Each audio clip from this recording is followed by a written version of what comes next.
Que la grâce et l'amour de notre Dieu emplissent vos cœurs en ce jour. Amen. Juste, réjouissez-vous en l'Éternel. La louange sied aux hommes droits. Célébrez l'Éternel avec la harpe. Célébrez-le sur le luth à 10 cordes. Chantez-lui un cantique nouveau. Faites retentir vos instruments et vos voix. Car l'Éternel est digne de louange et de notre adoration. Élevez vos cœurs et célébrez-le parce que notre Dieu en est digne. Louons l'Éternel.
Tous ensemble, unissons nos voix pour prier le Seigneur. Merci, Éternel notre Dieu, toi qui règnes et toi qui vis, toi qui sièges au milieu de la louange de ton peuple, que cette assemblée soit conduite par toi, parce que ce n'est qu'en toi et en toi seul que nous avons la lumière et la vie. C'est ta présence qui nous rassure. Conduis toi-même ce service par ta main droite et puissante en Jésus-Christ, notre Seigneur et notre Rédempteur. Lui qui nous a appris à prier en disant « Notre Père qui est aux cieux ». Que ton nom soit sanctifié, que ton règne vienne, que ta volonté soit faite sur la terre comme au ciel. Donne-nous aujourd'hui notre pain de ce jour. Pardonne-nous nos offenses, comme nous pardonnons aussi à ceux qui nous ont offensés. Et ne nous soumets pas à la tentation, mais délivre-nous du mal, car c'est à toi qu'appartiennent le règne, la puissance et la gloire pour les siècles des siècles. Amen. D'une même voix, unissons nos voix pour dire « Je crois en Dieu, le Père Tout-Puissant, Créateur du ciel et de la terre. Je crois en Jésus-Christ, son Fils unique, notre Seigneur, qui a été conçu du Saint-Esprit, qui est né de la Vierge Marie. Il a souffert sous Ponce Pilate. Il a été crucifié. Il est mort. Il a été enseveli. Il est descendu aux enfers. Le troisième jour, il est ressuscité des morts. Il est monté au ciel. Il siège à la droite de Dieu, le Père Tout-Puissant. Il reviendra de là pour juger les vivants et les morts. Je crois en l'Esprit Saint. Je crois à la Sainte Église universelle, la communion des saints, la rémission des péchés, la résurrection de la chair et à la vie éternelle. Amen. Nous lisons dans le livre des Actes des Apôtres, le chapitre 27, du verset 20 au verset 31. Le soleil et les étoiles ne parurent pas pendant plusieurs jours, et la tempête était si forte que nous perdîmes enfin toute espérance de nous sauver. On n'avait pas mangé depuis longtemps. Alors Paul, se tenant au milieu d'eux, leur dit « Ô hommes, il fallait m'écouter et ne pas partir de Crète, afin d'éviter ce péril et ce dommage. Maintenant, je vous exhorte à prendre courage, car aucun de vous ne périra, et il n'y aura de perte que celle du navire. Un ange de Dieu à qui j'appartiens et que je sers m'est apparu cette nuit et m'a dit, Paul, ne crains point. Il faut que tu comparaisses devant César. Et voici, Dieu t'a donné tous ceux qui naviguent avec toi.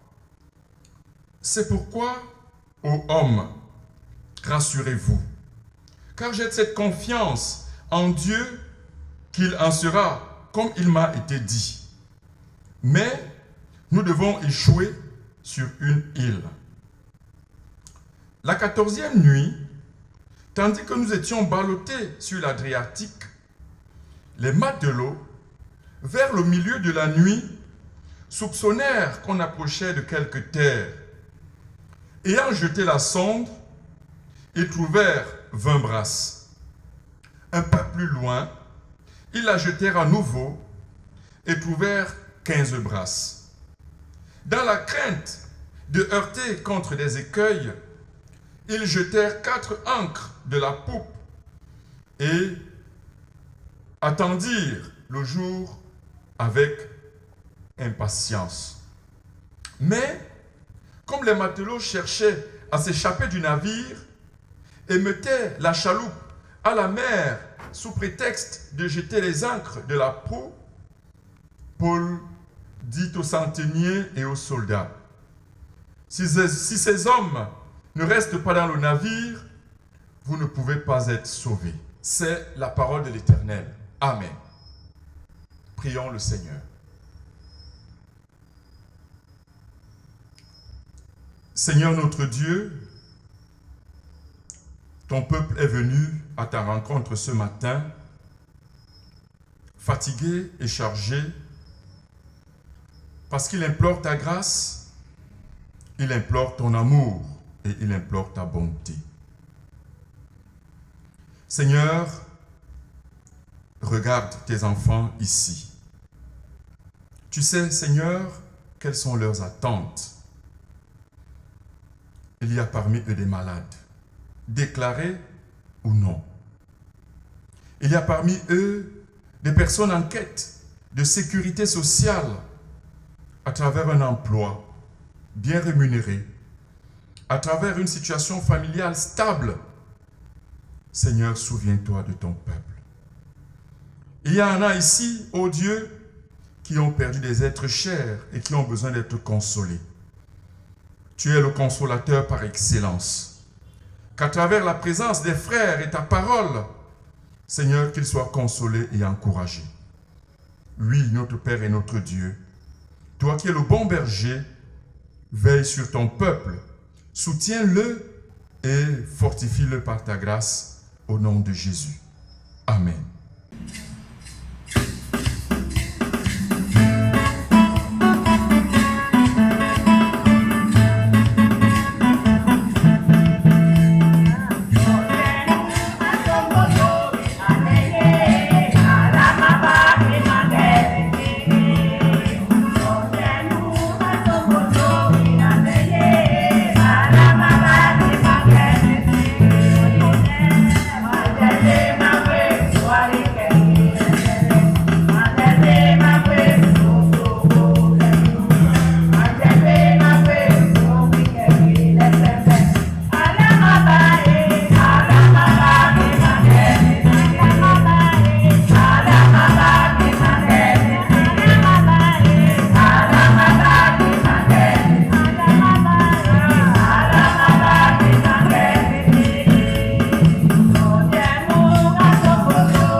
Les versets 22 à 25 du texte lu disent ce qui suit.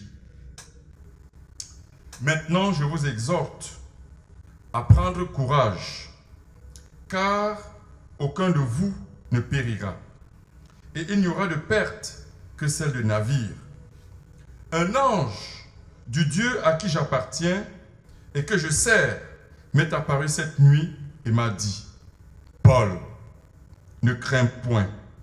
Il faut que tu comparaisses devant César. Et voici, Dieu t'a donné tous ceux qui naviguent avec toi.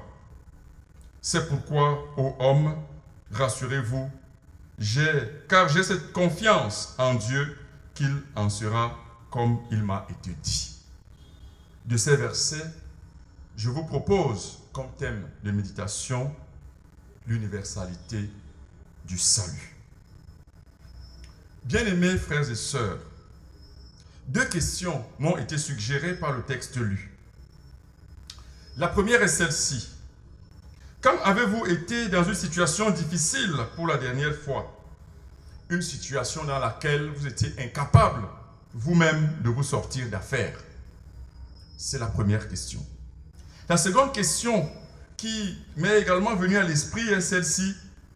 Comment considérez-vous celui ou ceux qui vous ont tiré de cette situation difficile? C'est autour de ce questionnement que j'ai formulé le thème que je vous ai suggéré plus haut, l'universalité du salut. Le texte tout entier parle du salut. Il est question, bien-aimés frères, d'un voyage effectué par Paul. Ils partent de Crète, comme nous le dit le texte, pour se rendre à Rome. Et pendant le voyage, la tempête va s'abattre sur le navire au point où ils vont faire 14 jours sans qu'il y ait le moindre rayon de soleil. Et la barque sera ballottée par les vents et par les vagues. Et pendant ces 14 jours, la panique a été à bord.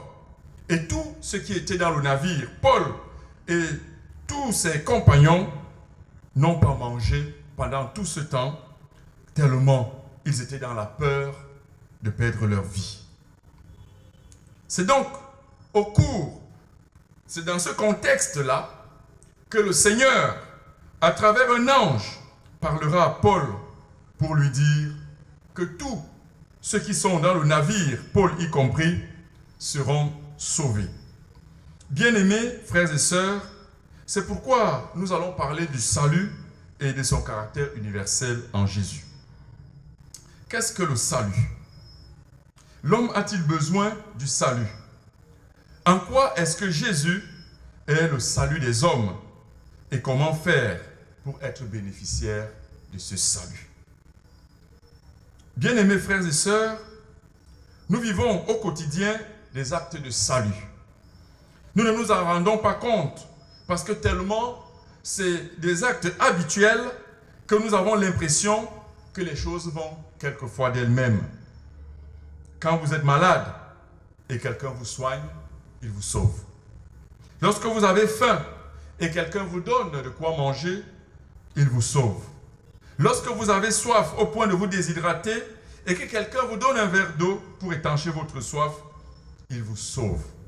Ainsi, bien-aimés frères et sœurs, être sauvé, c'est être tiré d'une situation difficile dans laquelle nos propres capacités, nos propres forces ne sont plus utiles ou nécessaires parce que la difficulté est au-delà de nos compétences, au-delà de nos forces et au-delà de nos moyens.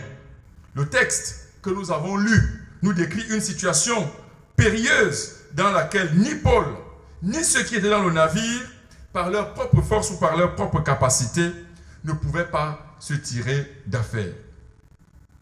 L'homme a-t-il besoin de salut? Les exemples donnés à l'introduction montrent effectivement que l'homme a besoin du salut.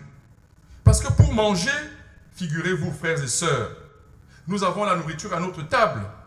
Mais pour que cette nourriture parvienne à notre table, il faut commencer chez le fermier. Si le fermier ne travaille pas, nous n'aurons pas de nourriture. Si la ménagère ne nous prépare pas le repas et ne nous le place pas à table, nous ne sommes pas capables de manger et de vivre. Toutes ces personnes-là, que nous ne connaissons pas d'ailleurs, sont dans la chaîne du salut. C'est pourquoi notre vie au quotidien est un ensemble d'actes de salut. Parce que nous avons toujours besoin des autres pour tout ce dont nous avons besoin dans notre vie. Que ce soit pour manger, que ce soit pour nous vêtir, que ce soit pour nous soigner, nous avons besoin des autres. C'est pourquoi l'homme a besoin du salut. Mais bien aimés frères, au-delà de ces actes de salut quotidiens, l'homme au fond de lui-même a un ensemble de choses aussi dans lesquelles ses forces ne peuvent lui être utiles, encore moins les hommes qui sont autour de lui ou son environnement. Cette question, c'est le péché. Nous posons des actes dont nous sommes conscients au fond de nous-mêmes. Ces actes sont réprimandables. Ces actes peuvent nous conduire quelquefois à la prison, à la mort. C'est pourquoi, bien-aimés, quelquefois, nous avons besoin de quelque chose de plus que ce que les êtres humains peuvent nous apporter pour connaître le salut.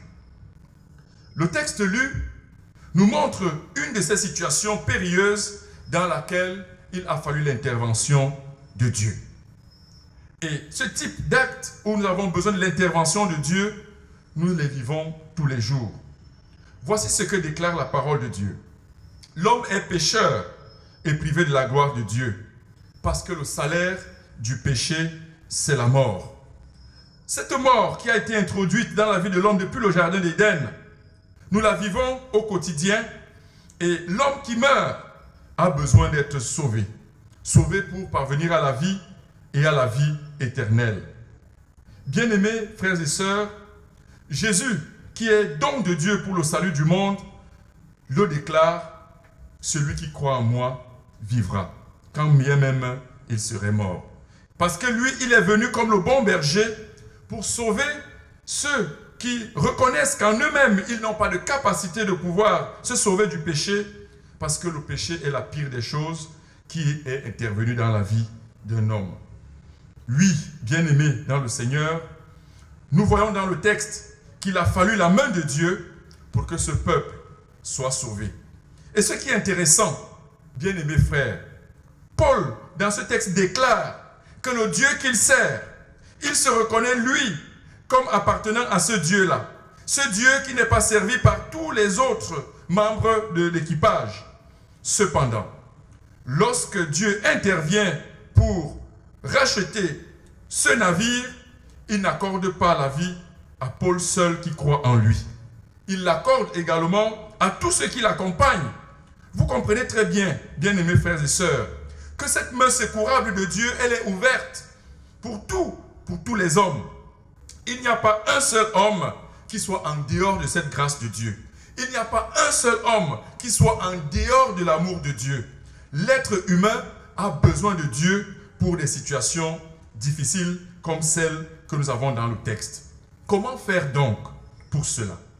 Paul, dans le texte, donne deux éléments qui me semblent incontournables pour que nous puissions saisir ce salut de Dieu. La première chose, c'est que l'homme doit pouvoir le comprendre. L'homme doit comprendre qu'il a besoin d'un sauveur. Et il doit partir des actes de la vie de tous les jours, où il a besoin de l'autre pour avoir à manger. C'est également de cette manière qu'il a besoin de Dieu pour avoir la vie sauve. Parce que l'être humain, sa vie chemine inexorablement vers la condamnation et la mort. La deuxième chose que Paul dit dans le texte, c'est que cet homme qui a compris doit croire.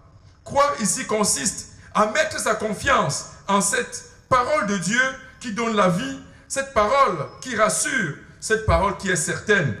Oui, bien-aimés frères et sœurs, je vous exhorte à mettre dans votre confiance en Dieu pour que les situations périlleuses, comme celles que nous avons vécues dans le texte, qui pourraient vous arriver à n'importe quel moment de votre vie, que vous puissiez saisir cette main de Dieu, cette main de la grâce qui est ouverte à tout homme.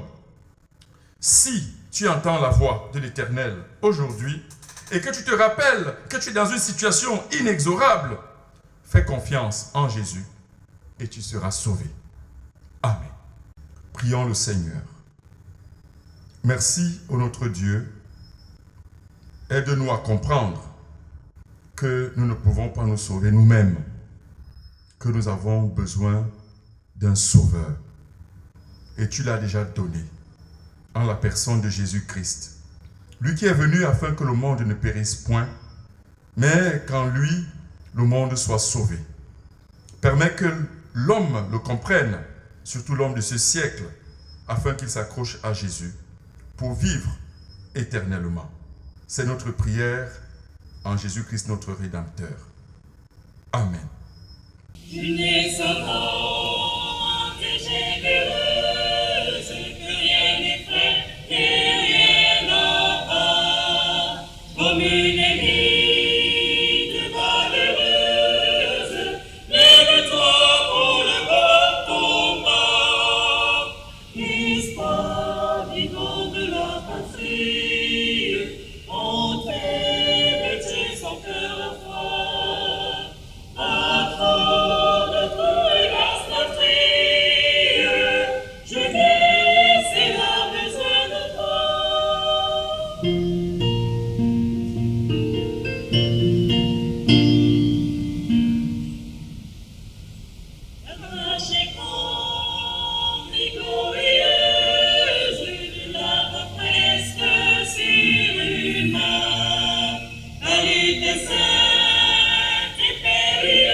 Dieu,